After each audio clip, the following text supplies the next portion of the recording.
Welcome to Garden Culture's Behind the Grow podcast. I have on me today Luke Silverman, who is a friend of, I am estimating now, 20 years. I did the math when I was going to have him on. Luke is someone who's been in the industry for 20 years. He was already there when I came in. He was it's a young man working in a shop. And I'd like to give you just a couple of minutes, Luke, if you want to tell us just a little bit about yourself and your experience in the industry, just in a nutshell.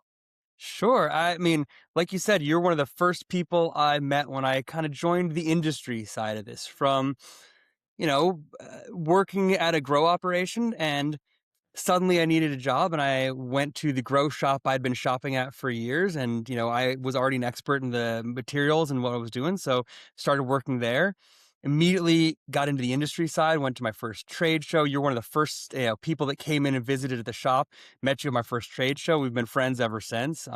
It's been a really long journey. And, when you say 20 years, it seems like forever ago, but also minutes ago, when we were young and enthusiastic. And I think back to the beginning when the hydro industry was kind of an air quotes synonymous for the cannabis industry. There really wasn't two industries like there is now. There was just one.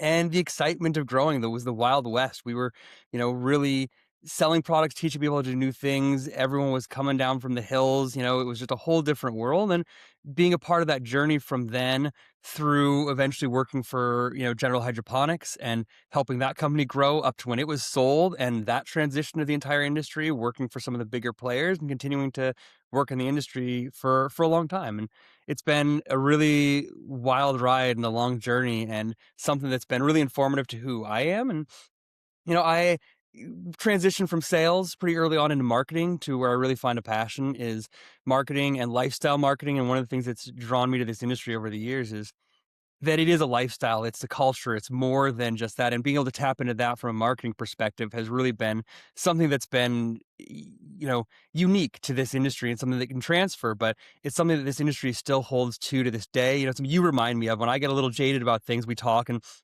you remind me that the culture is still there, the people are still there, the things that make it so unique are still there, and I think that's pretty awesome. Nice. So thanks. Yeah.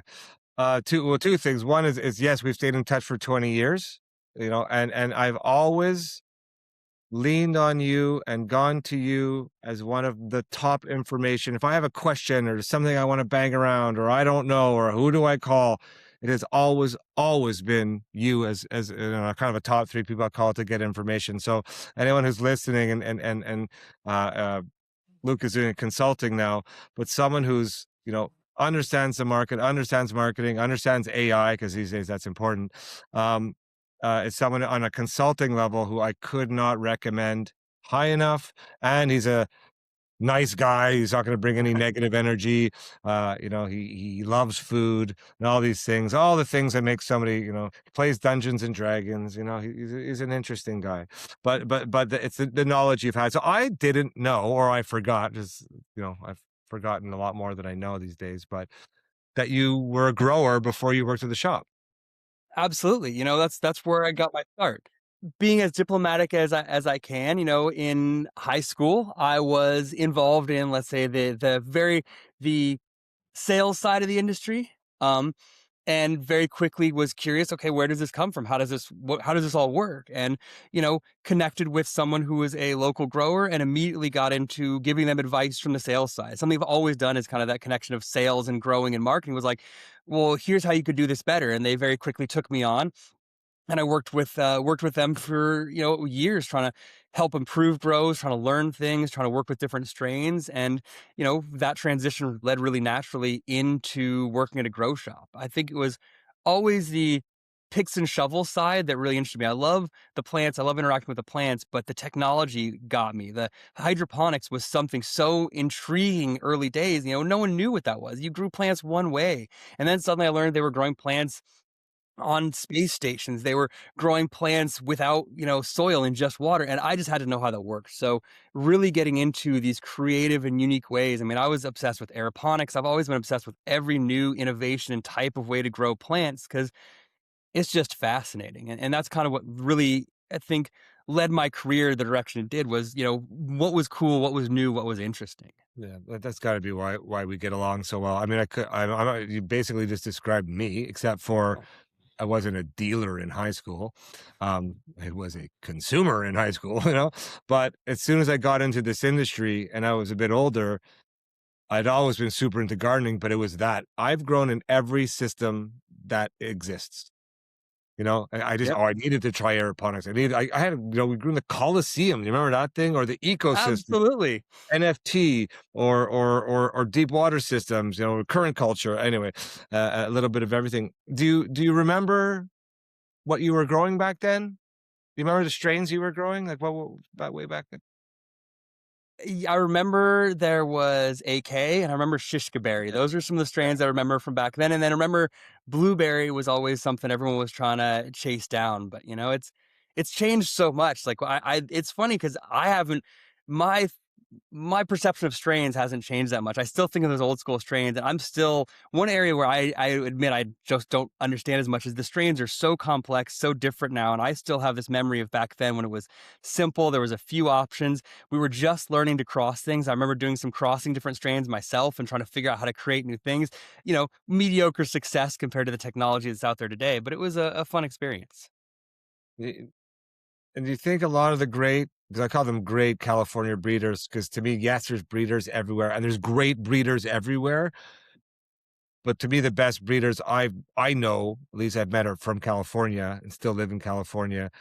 Were they using technology, or were they had just had an unbelievable green thumb and they had space and were pheno hunting, something I don't even think that they were using that term back then. No, there was no technology. The breeders I think were the lowest tech group. It was the growers were into the hydroponics. The breeders were into strains. It was the seed hunters and the collectors. And then they learned that it was the lowest technology you could get to try and Really? cross strains and see what you got. But it came from a really interesting place, I think, as much as you had breeders trying to cross to get creative new strains. Originally, it was trying to grow for traits of growing. I mean, you would have things like, that grew as bushes. You would have things that grew too tall. One of the things everyone was trying to crack was getting sativas to not grow so tall and grow up into your light. So if you could find a cross with a shorter sativa, finding something resistant to pests. Like we didn't have nearly the technology we do today to get rid of pests, to deal with all these problems that we use technology to deal with. Back then, it was like, can I make a strain that's resistant? I mean, one of the pieces of advice I've given throughout my entire career to growers has been grow what grows in your environment. Stop trying to force the strain that you want to grow as a consumer to grow in the wrong environment. The easiest way to be successful is to take Yeah. 10 different strains, put them in your environment, your temperature, your space, the things that you can't control, and see what succeeds and grow that. And you're going to be successful. So, out of 10 strains, 2 are going to have bug problems, 2 aren't going to survive the temperature, 3 are going to be the wrong shape, but 2 of those are going to be great. And those are you're going to have no problem and a ton of success growing rather than I've got to grow this strain because that's what's popular in this room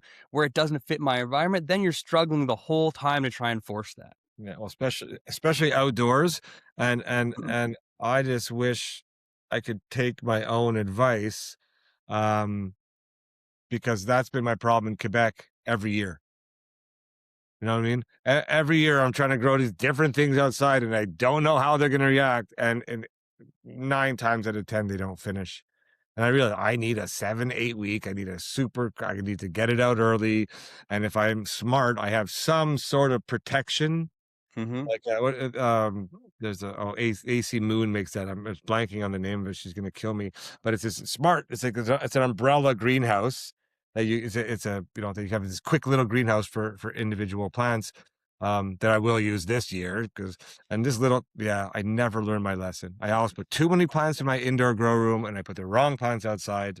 I wish I And could it's learn. it's something every even someone as much of an expert as you, everyone goes through that because we get caught up in the strains, the idea and stuff, as opposed to what grows. But you've hit those plants. We've talked about it over the years. Some plants you're like, I didn't even do anything, and it just grew amazing. It just like it legs it here.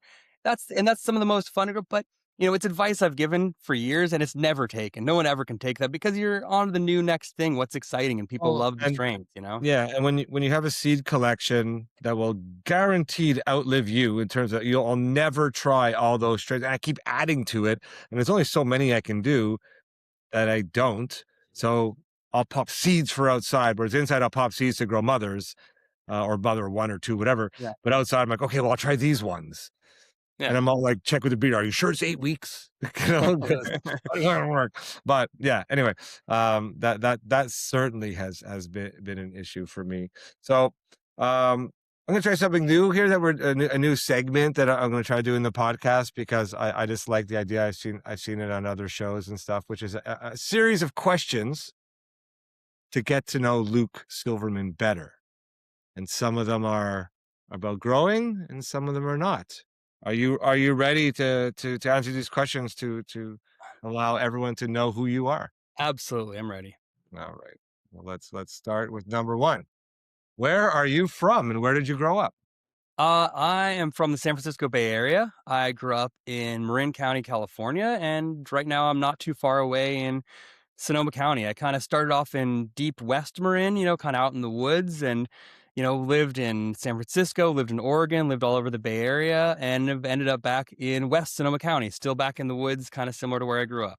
Which explains why you were dealing in high school. I understand. Very, very strong cannabis culture, and probably why you've always had your finger on the pulse of the industry, being from there, and been such a good teacher for me on so many things because you're right in the heart, especially 20 years ago. Um, do you have a favorite plant that you like to grow?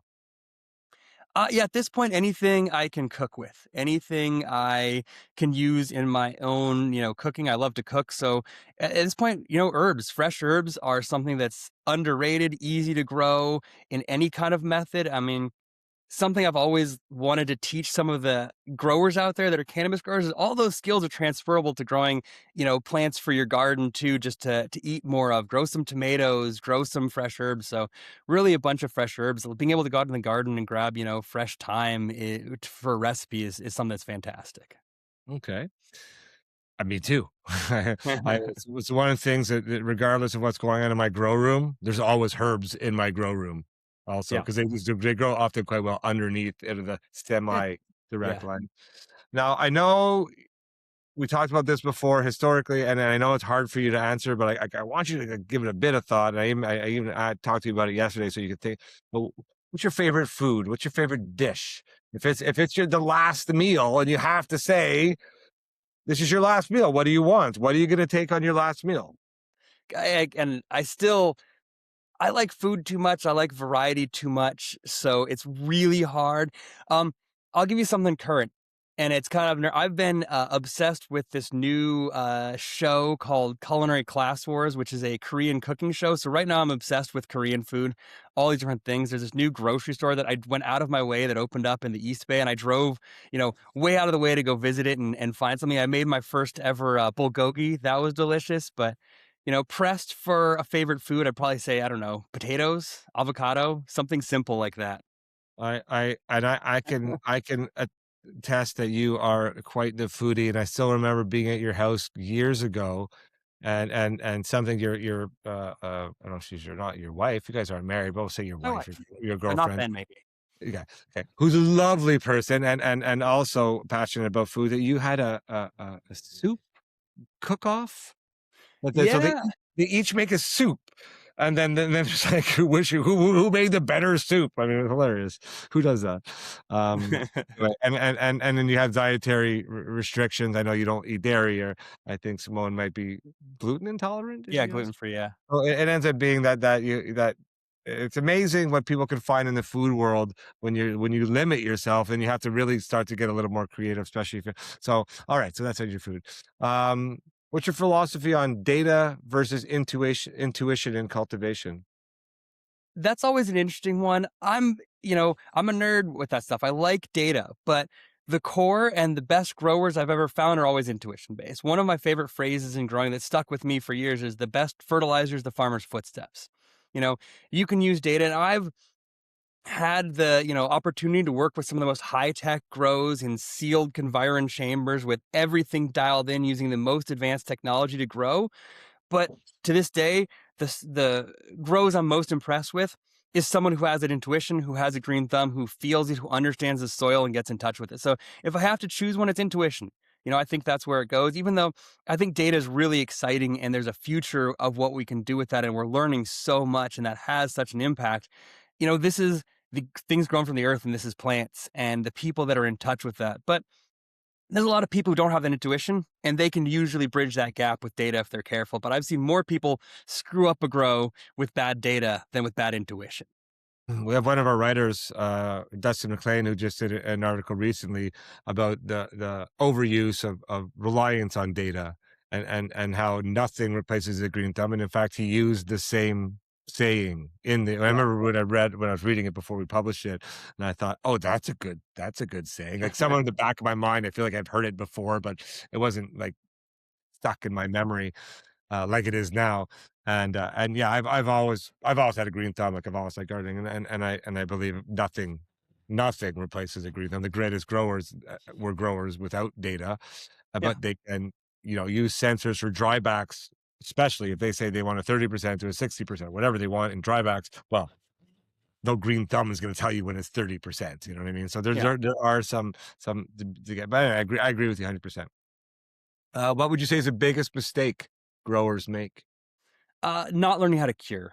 I've seen more of the best products ruined by not understanding the last 5-10% of it. You see something, see pictures. This is a gorgeous plant, and then you see the end product, and it's awful.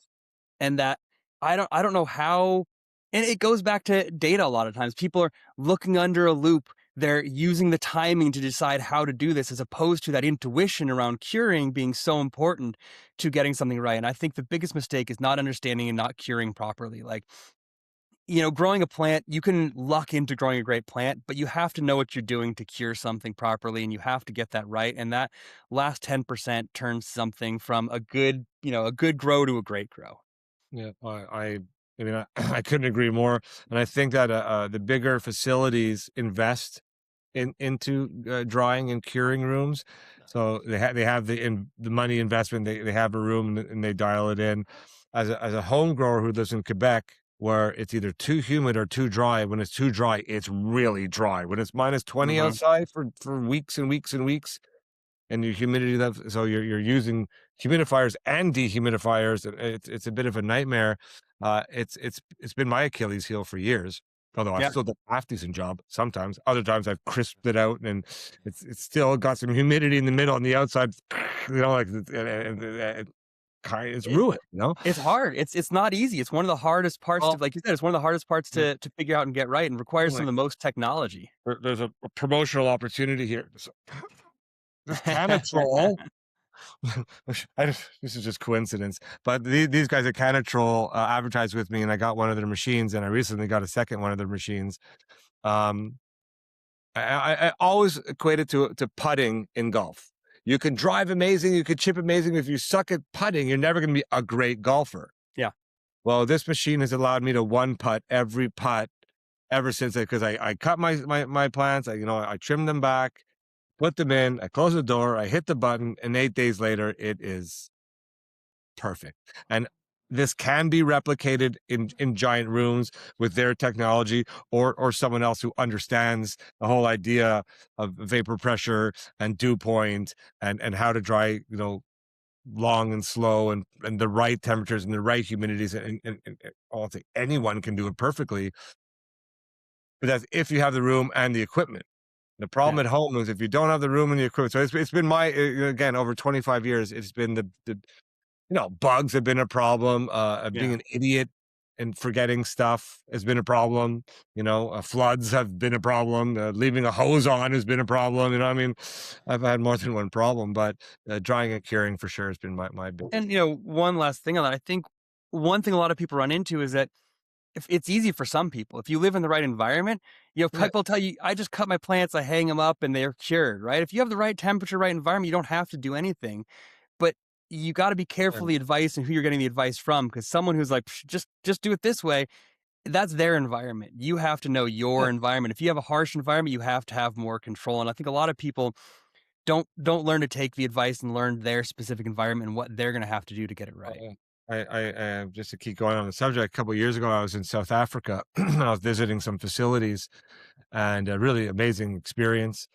And I went to this one grow and it was nice. Like, you know, these really high end grows and the walls are all that plastic white. Everything is Mhm. clean. The grow rooms are immaculate. The equipment is amazing. Everything's amazing.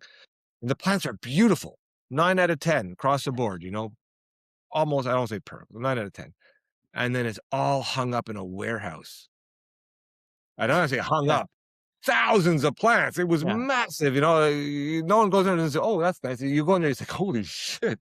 Like, there's a ton of weed hanging in here, literally, gotta be and no environmental control, none. In a dry, hot place, and in the end, the products in the grow room smelled so good, and when he, you know, gave me some afterwards to take on my journey, and I'm like, "Oh, yeah, it's amazing," and I'm thinking, "That could be a lot better," you know, Yeah. and again, those are early days there, and I know even that facility has since, created a new drying and curing room, but yeah, it's so important. What is your, favorite movie? So I had to think about this one for a minute. You can name more than 1 too. No, I actually I have a favorite movie. It took me a minute. Wow. It was one of those aha moments of like, what is my the Fifth Element's definitely my favorite movie. I can have a favorite Love movie if the that. Fifth Element is I number just one. look at it. Comedy, romance, action, drama, sci-fi, It's it's a got perfect a movie. It is the pacing.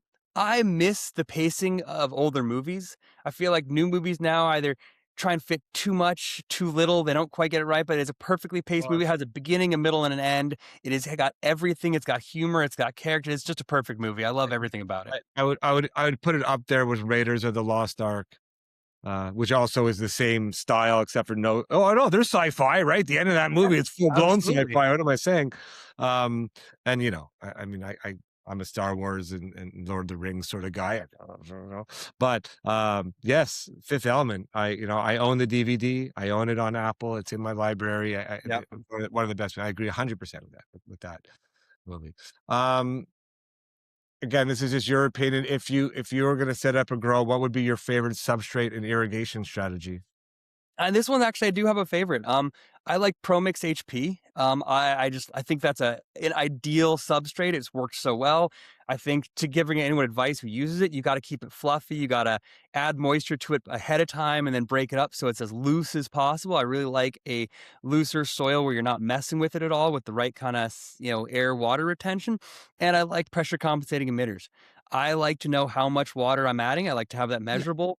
I think it's an easy way to do it. And I've just found that you people can overcomplicate things, and despite, my background in hydroponics and loving hydroponics, the ease of use, the success of a soil that and you know how much water it holds, you know exactly how much water to give it, gives you just an unprecedented level of control. It's easy to adjust for the plants with those PC emitters, and you get great results. I will say you need to make sure that water is not just a single emitter. Using and a drip ring of some sort. I used to craft my own type of system, but something to get that water spread out properly, keep it away from the stem of the plant. But getting that moisture right, that's how you get those perfect root balls where every little bit, when you pull it out of there, it's just a solid mass of roots, and it's like loose roots where you tell you're not making the plant do all the work. You're making it life easy for the plant to get all the nutrients and moisture it needs. and to be, you know, detailed oriented, that's hydroponics anyway, isn't it? There's no organic in No, that substrate. yeah, no, it's not organic. It's yeah, So it's a lot of people like to call it cocoa and peat soil, but they're not soil at all, right? So, yeah, no. um, do you have a favorite nutrient line? Uh, you know, I got to go back to General Hydroponics Flora Nova. I find that to be such, from what I know about nutrients, I know how that one's made. It's a really difficult product to fit everything in there. There's a reason people use multi-part nutrients, and I thought the technology of being able to get that into essentially one bottle and stable was pretty impressive. And I've always just liked that. I like simplicity. I like the complexity, but if you can take the complex and make it simple and give something that really works, I've just had such great luck with that with most plants without much effort. And I love that. I've always loved that product. And if you're using a larger reservoir where it may sit for a week or so, that doesn't you don't have problems with it blocking drippers or I don't use it mucking. that way. I like dosers. So to me, that's sitting in a reservoir, a small reservoir, which is constantly cycled to keep it in solution. And that's being run through doser, which I know it's one of the thickest nutrients possible. So you got to use some disc filters. It takes some effort. to make that work, but it's because it's already combined in one, it works even better in dosers if you can get through the difficulty than trying to use multiple parts. Multiple parts have to be mixed right. That's already mixed for you. Everything's there. I mean, Does it my nutrient separate philosophy, anything in the bottle? You have to have it upside down or the doser in it. Is it it's consistent? going into a control chamber first, which is Okay. mixed Okay. itself. So it's mixed with seaweed, a little bit of seaweed, a little bit of water to get the consistency right, so it'll stay in there. Yeah, adding more to it. It's a unique process, but it's what I really like doing because I believe in dry fertilizers because if you in a dry, you can have everything in the right ratio in one container, right? As you soon you put a liquid, the chemistry Right. starts to interact, things fall out of solution. That's why you put it in multiple bottles, right? And then you're trying to Yeah. put that back together in a reservoir. I don't like reservoirs. I've never liked reservoirs. I don't find them consistent. I find them problematic, but I like liquids. So if I can take that dry, basically put it in liquid form, which is what Florinova does, get that to stay in suspension, and then I'm using that to dose, I'm getting the best of both worlds. I'm getting everything in one place. I don't have to use multiple bottles. I keep my ratio correct, and I get it to the plant in a form that's incredibly available to the plant and keep those ratios exactly where I want them. Hmm. I was gonna say, I think I have the name of the company here. I'm this close to trying to get it done here. Nourish. I don't know if you ever heard of these guys. Nourish Labs, a Canadian company. I just met the guy in Vancouver. Super nice guy and really passionate. I liked his energy. So I think I may hit him up and after 25 years get dosers. If you do, I'll give you my secret sauce for how to put something as thick as Florinova into a Well, doser and make it run because it's a one part, right? You get that that's running in there. You got one doser. You can feed everything. maybe I'm a Canna and Mills sort of guy, but there's other companies I would use, because I'm not against I like the guys at Front Row Ag, try their products. I even like some of the people now in Canada who are really like some at Advanced Nutrients, which you probably historically would never have heard me say. But I believe all these products would be pretty damn similar. I just Yeah. want to deal with a really well known company that gets a lot of success, but I also like to work with people I like, in general. Yep. And honestly, I don't like the other people. I do. I work with a lot of like customers of mine at fertilizer companies, and I like them all. Um, I also but think that you need to match the fertilizer to the method, right? The fertilizer I like is because it goes with the method I like. If you're using a reservoir, depending on how you're growing and what you're doing, different any fertilizer, and at the end of the day, any fertilizer is going to work. But I also want everyone with fertilizers to realize that more complex isn't better. Keep it simple, make it work. You can grow a plant with just about any fertilizer is going to work great as yeah. long as you understand the fertilizer, understand what you're doing in your growing methods. So, yeah, everything and anything works, but there's a learning curve with each fertilizer because, there's different ingredients. And the more you understand about that, the more you really have to figure out how to balance the ratios and follow the instructions. Trust the people who make the fertilizers to know more about what's in the fertilizer than what's on the label. I always get frustrated with growers trying to read the labels of a fertilizer company's things and assume they know. From knowing on the inside, what those labels tell you and what those numbers have has a lot of variation in there and is not always exact to what's on the bottle. And if you try and figure that out yourself, you're going to be struggling. Whereas if you follow what they say, they know what's in those bottles and what works together. All right. What was the first concert you ever went to? Oh gosh, okay. I'm gonna go with some Oakland underground rave would be I don't know if you can call it a concert, but that's got to be the first concerts I ever went to. Nice. And see if you can remember that. What was the last concert you went to? And if you can't remember, it's time you go to a concert.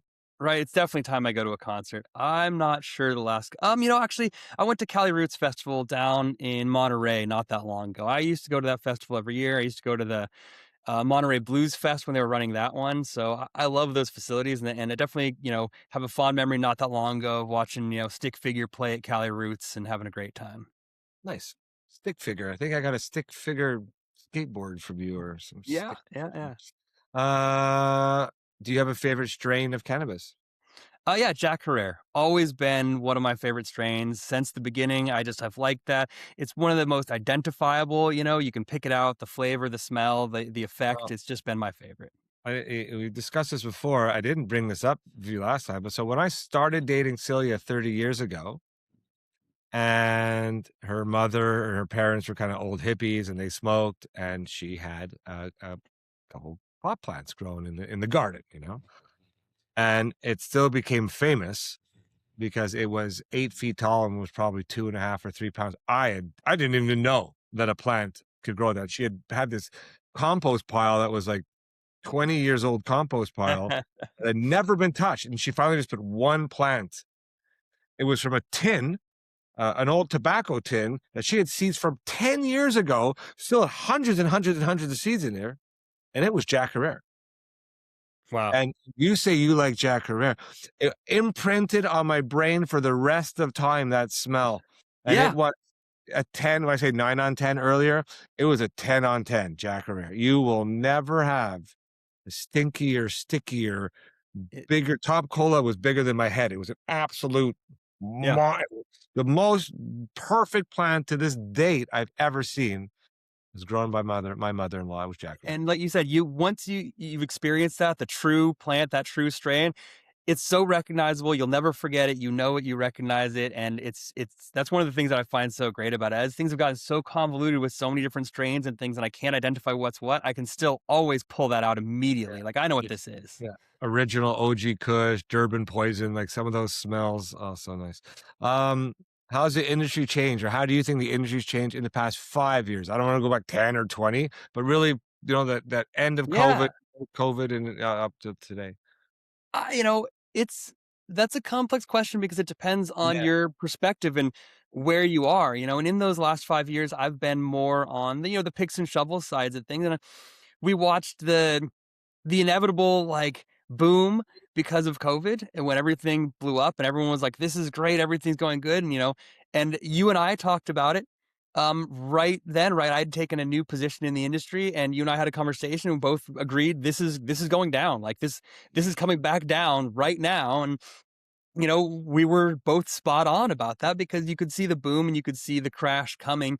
And I don't know if either of us predicted how long and how hard that crash would be before it kind of bottomed out because, it didn't go back to the levels before.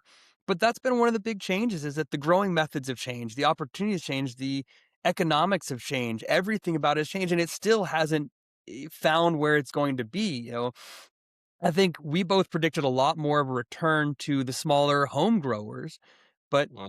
as, legalization has spread and as access has spread and as prices have come down and consolidation and, as things have changed, it still don't know where it's going. One of the big changes is that all these cheap distillates and distillate products and extraction methods have percolated out there to make things so low cost that it does compete with the home grower. And the demand for people's uses have changed. Technology has changed that. Vaping changed so much of everything. So it's really still in flux and has been in flux for the past 5 years. But the big change I've seen for better or worse is that there's a push away from the plant. Um, there's less of the people that really appreciate the plant and want to grow the plant. It's still there, but the ease of access and these other sources and forms have really taken hold, and that's changed things in a lot of ways. I think, and I don't know where that's going. I think maybe we'll have a swing back. I always used to try and find analogs in the alcohol industry. Is it like beer where there's craft brewers? Is it wines where these wineries with these things have gone? But at the end of the day, it is different. It's its own unique thing. And it's not like in these other industries. There isn't a real analog. And we're still in the process of figuring out where it's going to end up. As I've traveled the world and as I've traveled the country, you see in different regions and different areas, a different approach and a different accessibility and a different use, but it is ubiquitous now. It's not something that's just in certain pockets or certain regions and certain areas. And I think we're going to find that regionally, the industry is going to be different and it's going to match those regions and those regions' demands the same way a lot of other industries have. And where that ends up, I don't know. We still have a lot of changes to come in this country. Even recent, I'm from the U.S. here, but globally, there's still a lot of changes, and you see a lot of these things mirrored in different countries. I talked to people in Germany where legalization was just passed, but they have a methodology which is a lot like when Canada first legalized, where nationally legal, no advertising allowed in clubs and things. Canada's been at the forefront and has its own changing. So, while this becomes accepted, the closest analog we have is alcohol, but it's not similar to alcohol. So I don't know where it's actually going globally. And I think it's going to be a global shift where things finally end up in some place that we're all more comfortable with. Yeah, I've had this conversation for years, and to compare to alcohol, and I used to always say, well, let's say you're a wine drinker, and you could take your favorite wine and shove the bottle of wine into the ground in your backyard, and a tree will grow, and bottles of wine will hang from the tree. Would you shove that bottle of wine in the ground? And it seems like, oh, of course I would. But then you ask the same question for cannabis. Well, look, you love cannabis. Do you want to pay for it in the dispensary? You can put a seed in your basement and grow a plant, and it's almost free. And I thought, and you thought, that there was going to be a lot more, especially in Canada, where you can have 4 plants. Anyone can grow 4 plants. The retail environment for hobby growers is still hurting. It's not going to rebound. It's going to just find a place, and Yeah, it'll exist because you can grow your own stuff. It's not like, and you can't grow your own whiskey, you can't grow your own wine, and growing grapes to make wine is not an option for yeah. anybody. Maybe in California, but not in most places. So, yeah, well, I guess we'll just have to wait and see, which is an interesting. Well, I said question on to say, do you feel that the good old days are gone from this industry? You know, yes and no. I feel like my good old days are gone, but that's, I think the good old days is a project, process of who we are and how old we are. And so, yeah, I've been doing this for a long time, and my memories, I always got to be here during the frontier era of this industry, and it was amazing. The parties, the trade shows, the time, the excitement, the technology, the learning, the innovation was incredible.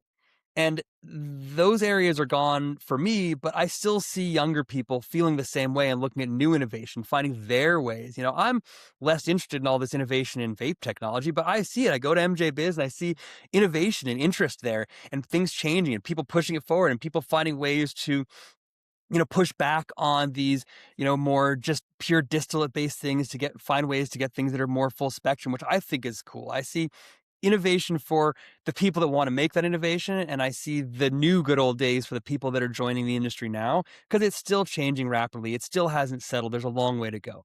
So for me, yeah, the good old days are gone, but I don't think that's a global truth. And I think, you know, you're still in it so much every day that you're still getting to experience those new versions of the good old days, but we both have some really fond memories of some pretty amazing times in this industry that aren't going to happen again. That era is gone. That's not going to come back. And that's not necessarily for the worst, because a lot of what made those good old days was the risks and the illegalities. And we saw that affect a lot of people negatively over the years as well as positively. And luckily I see a lot of that being gone. There's less risk now, more innovation, which I think is a good thing. Yeah, I think I'm pretty. I agree with you. I think I'm pretty fortunate because of the global aspect of what I do, that I get to go to the first Mary Jane's and watch that Mary Jane Berlin turn into something spectacular. 60,000 people had this carnival feeling, and every aspect of that show was something really, really special. And at the age I am now, let's say I live to 80, well, I'll certainly think that this were the good old days, or the fact that we're launching this next edition in South Africa, and I'll have, after 14 years of making a magazine, I get to have a first again, and I get to go to travel and learn and meet these. I mean, they are really interesting and amazing, and some of the best, most hospitable people I've ever met in my life are these South Africans, and I get to experience that first. So something fresh and new and exciting. Even talking at the Sandcap event I'm going to in March, I don't typically talk at events. I'm not a, I like talking, Yeah, obviously. I always wondered that. I always expect you to see you on the speaker panels, but you've Well, I always don't kind of know. shied I away from it. always feel if someone wants to make a speaker panel on marketing, or maybe how to make a magazine or stuff like that. But and I know a lot about growing. Obviously, I know a lot about growing, but I've never run a multi-million-dollar commercial facility. So I always feel it's not my place to talk about that. You want to talk about Yeah. home growing? Hey, man, I could talk about home growing all day long. But is there any panels for home growing anymore?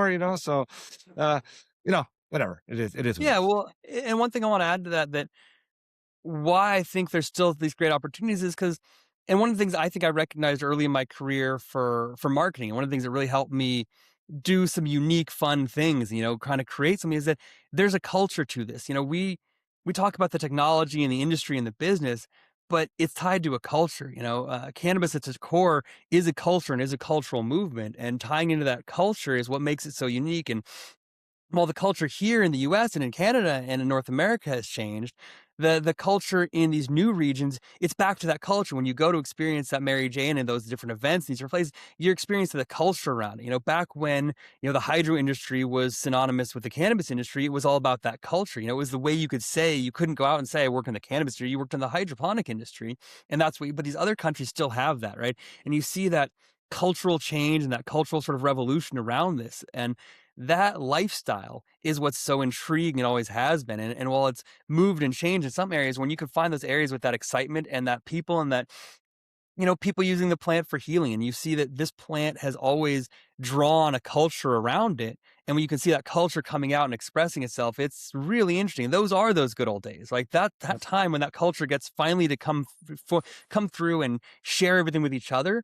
And the music, the art, all the things that are inspired by that culture are always, and no matter where it happens, whenever it comes out to express itself, are so interesting and so exciting. It's something that's so fun and vibrant, and great thing to be a part of.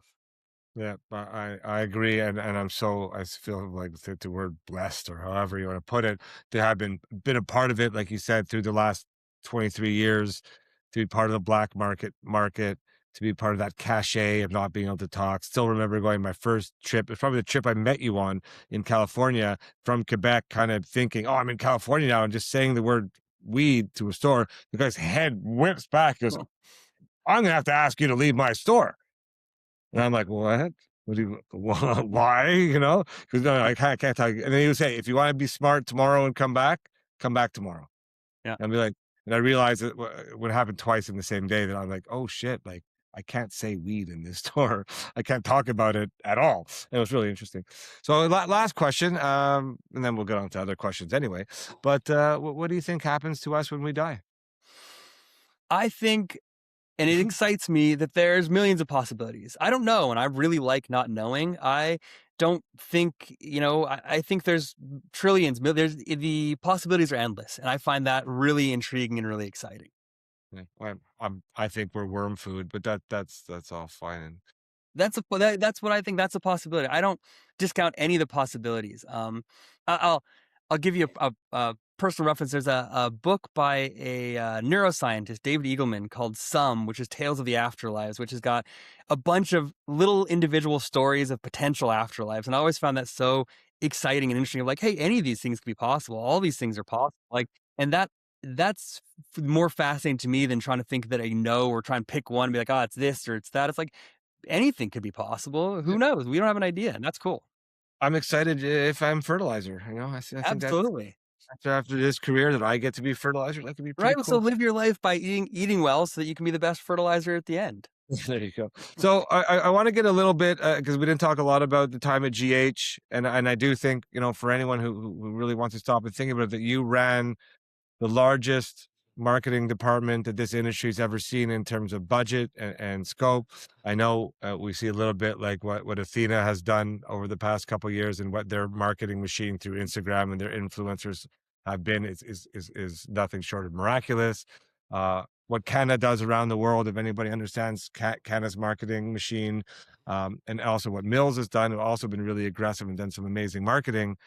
It doesn't quite compare to the multi-million dollar annual marketing budget you guys had there. And I'd ask you a little bit like, how did that work? How did it work for GH? And why do you think companies these days just don't have that same aggressive approach?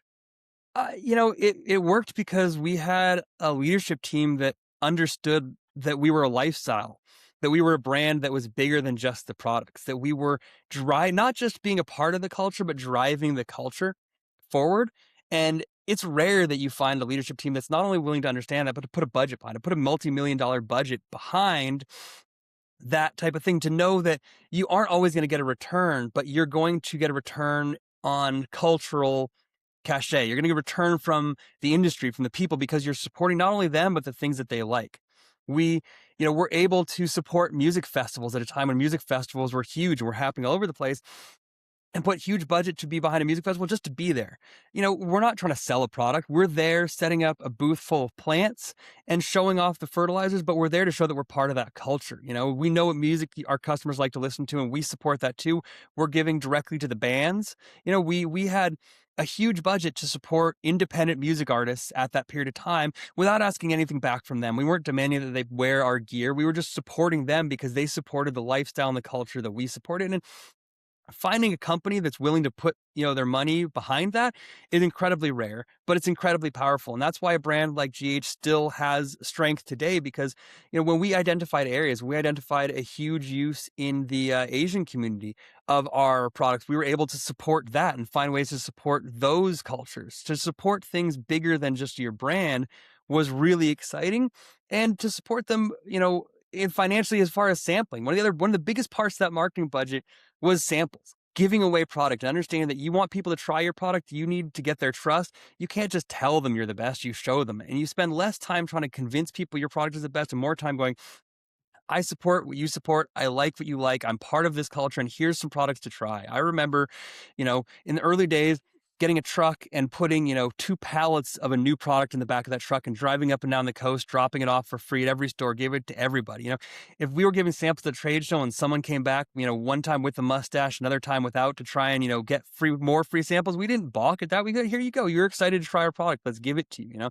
At the end of every trade show, we'd give away every product we had. It was that idea and that mentality of supporting people, of not being tight about it, and of supporting, music, lifestyle, events, and the culture, supporting every magazine and publication we could as best we could to help build the industry, and realizing that it was a part and a core foundational part of the industry was something really exciting that I think the team at GH understood and wanted to be a part of. They wanted us to help grow the whole industry. And I think that really led to the growth of that brand and the trust in that brand, that it was more than just a fertilizer. I mean, at the end of the day, you're selling, liquid salts, you're selling fertilizers, you're selling, these things. But when you're giving that away and supporting it and trying to support every single person who's trying to grow that industry in any way you can, you're making yourself bigger than just a brand. And, we got to do some really fun stuff. The shirt, I'm so proud of so much of the art and shirts we designed, and the ability to support artists, to really pay people to create unique things. I remember when you and I worked together on those comic book back pages, for Maxi. I remember getting to Wow. do some Mad Magazine styles and getting people to bend the back of the magazine in half to put something together.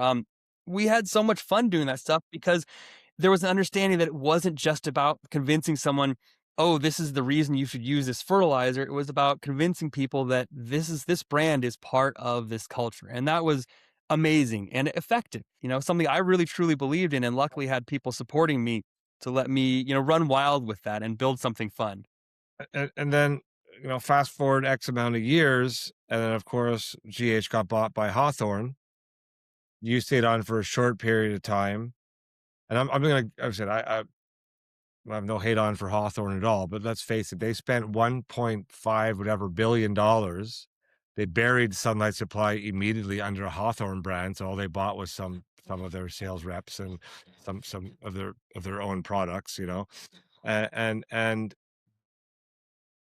almost immediately reduced the marketing budget. Because if you were taking Botanicares and Gavitas and yours and all those together, they should have been spending $5-6 million a year on marketing.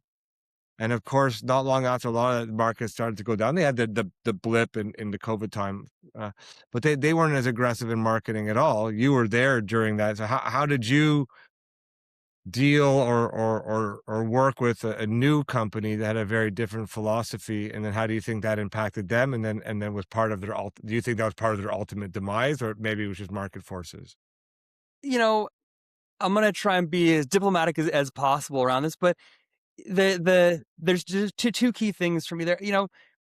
There was, when they first came on board, there was a promise of more budget that we were going to do that's what excited me with that acquisition, and GH was an innovator, right? We're the first company to sell and go, hey, let's bring, and the positioning was to bring this to the mainstream, that the resources of a company like SMG backing you was going to grow things. We're going to have a bigger budget, more marketing to drive what we were doing and keep that, momentum going forward. That ultimately didn't end up happening. And that's why I left. I mean, that's the thing. My short answer is I left, right? I left the company because the direction wasn't, we weren't able to do what we wanted to do. What I wanted to do, what I wanted to grow and build wasn't happening, and it was going a different direction. And that caused me to want to do something else, to walk away from that opportunity. As exciting and lucrative as it wasn't where I wanted to be. It wasn't building in the way I wanted to build. That said, I think that the market changes are what eventually really dragged them down. It really wasn't that, but I think they could have resisted those market changes by building something more of a legacy. I mean, you can still see which products of theirs and which brands survived, and those are the ones that built more towards the lifestyle.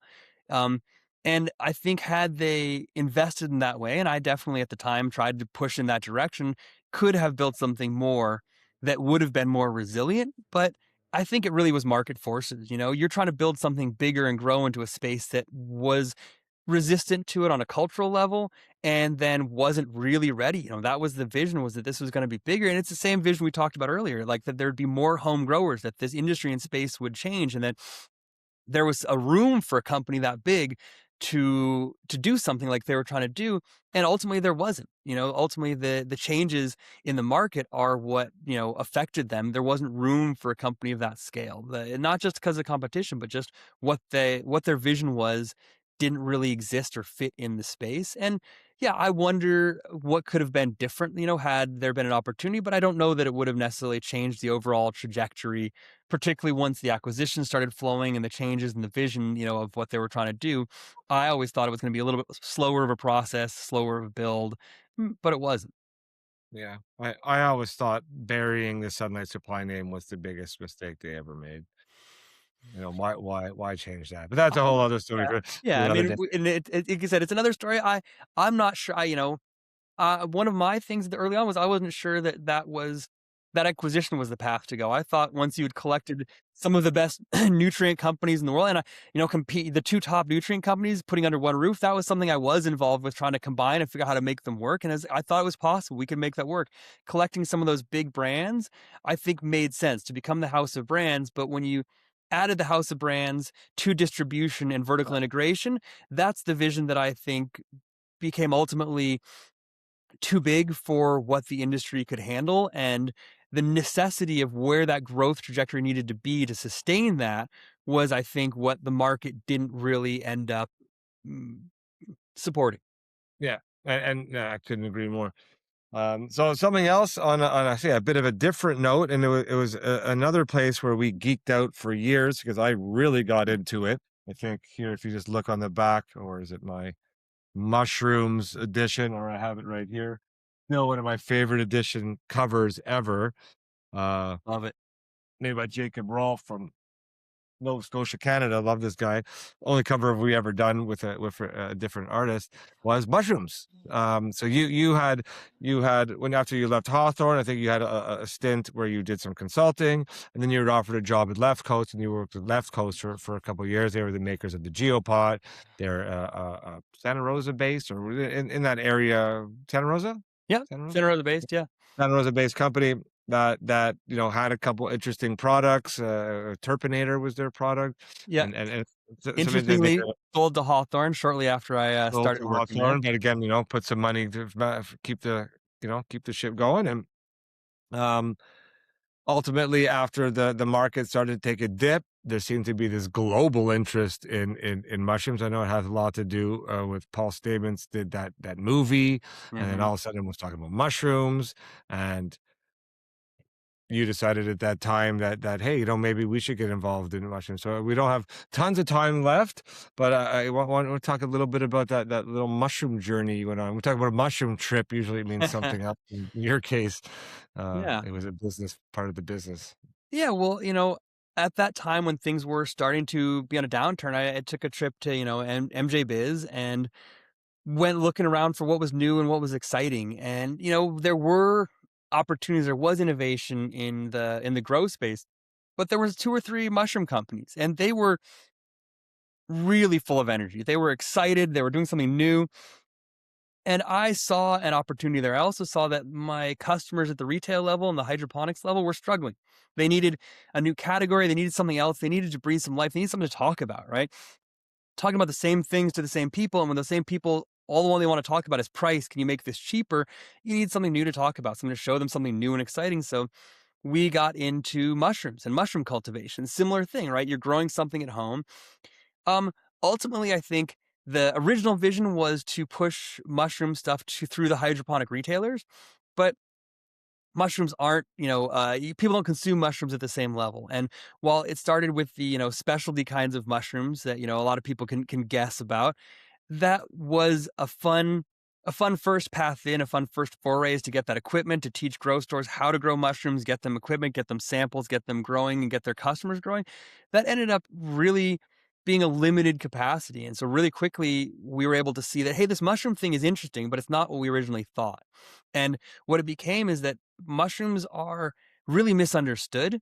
And the idea of growing mushrooms at home was misunderstood. People thought it was specially, everyone still thinks you grow mushrooms in the dark. They thought they needed so much more equipment. What I learned as I got more and more into there is that the technology of growing mushrooms, while simple, had changed and matured and was available for people. We're starting off with bins and going to bags, and really exploring that whole space was so much fun.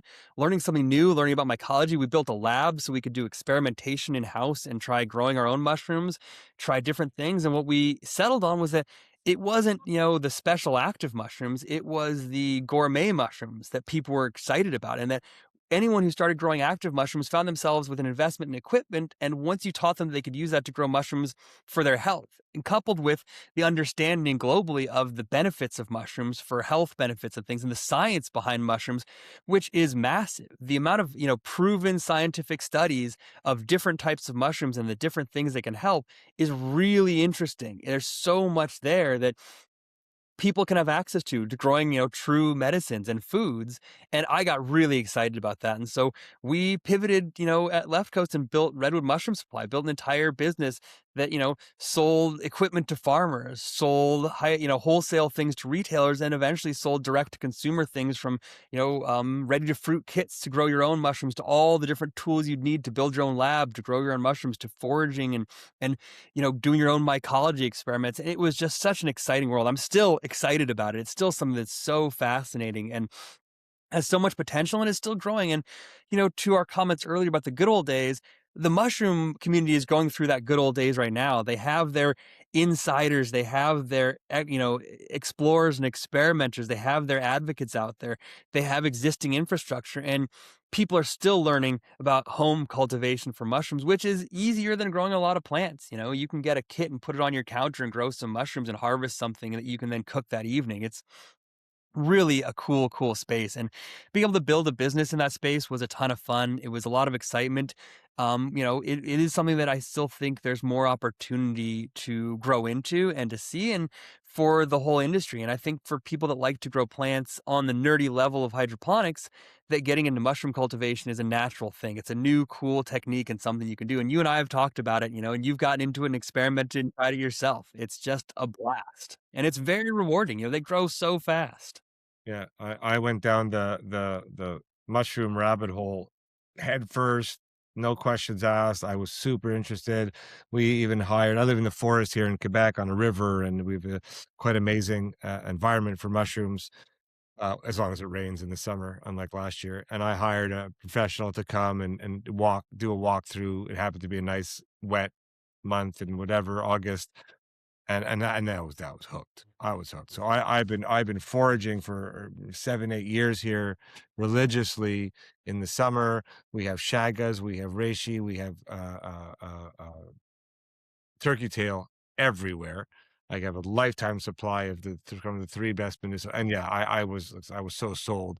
Um, I killed more than I grew when I tried to grow at home. I realized that there's some shit floating around my air that infects those bags every single time. I need to get them pre-inoculated and clean, and then I'll probably be okay.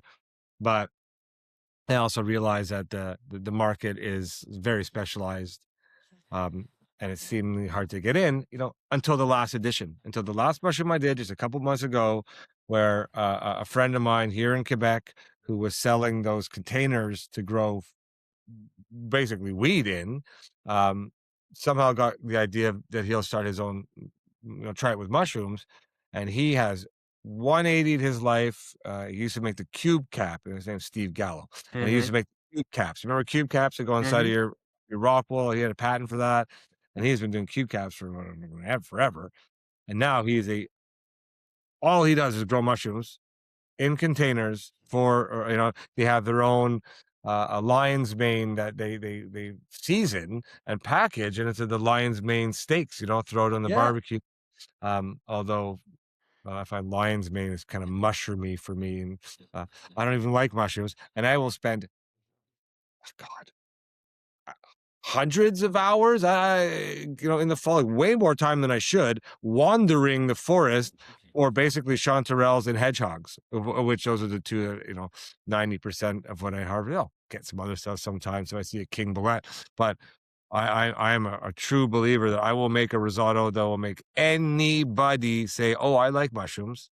Yeah. If you make that chanterelle risotto or chanterelle hedgehog risotto, it's And ridiculous. what's so interesting to me is that this is just the beginning, right? There's thousands of varieties of mushrooms that are edible in different ways that we're just discovering. I remember going to some mushroom conferences and them talking about lion's mane being the avocado moment for mushrooms, right? That like new, exciting, acceptable thing that suddenly people were using in different ways. They're making crab cakes, they're making steaks, they're making all these different things, getting all these health benefits from lion's mane, and it's one of the easiest ones to grow.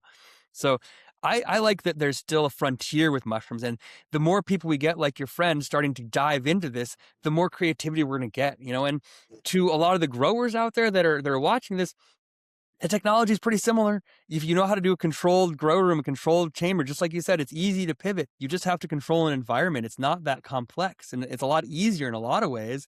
It's Yeah, about cleanliness and about controlling an environment. So I want to see more people doing that because we the macroeconomics around mushrooms are really interesting. Domestic mushrooms in North America is growing, whereas there was a lot more importation, and the consumption is growing very rapidly. This yeah, is not just a new thing, but it's something that, yeah, it's been grown for thousands of years in other areas, but it's new to a lot of, Western culture in a lot of ways, and it's becoming a better yeah, food source used in more restaurants and things. And the more that happens, the more creativity, the more problems are solved. Just like those early days in the grow industry, when people start to create more demand, people start to innovate and solve more of these problems, create more products, more unique things. And that's what I see happening in mushrooms. It's so cool. It's very much having that cultural moment. And go to yeah. clothing stores and they have mushrooms on on clothes. These mushrooms are a cultural thing that's exciting to people right now. And you can see that momentum, which is fun because I want to see what comes of that, right? And I see being a part of that space going forward as a real opportunity to build something cool and exciting again. Yeah, and you just see it in the grocery stores. You don't have to go to a health food store anymore, where it was my whole life white button mushrooms.